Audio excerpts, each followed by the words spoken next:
Assalomu alaykum qadrdonlar. Angliya mavsumi 2026 real ochiq ko'rsatamiz. Xudo xolasa hammasini videolarda. Sizlardan like, podpiska va kommentariyadan portlatib turasizlar.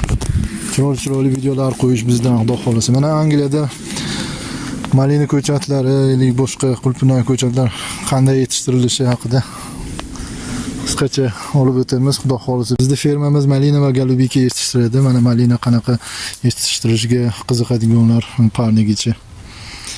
Malina xuddi shunday tuvaklarda ekiladi. Tomchilab sug'orish bilan sug'oriladi.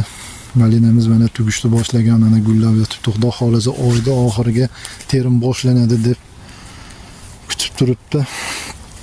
Men hali biror marta malina termaganman. Bu yil birinchi marta bo'ladi. O'tgan yil qulpinoy fermada ishlaganman, qulpinoy terganman. Qulpinoy boshqacha bo'ladi.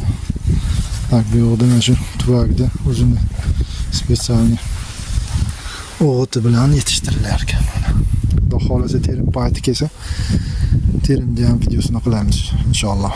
Kuzatib borishda davom etinglar. Like, podpiska, kommentariyani esdan chiqarmanglar.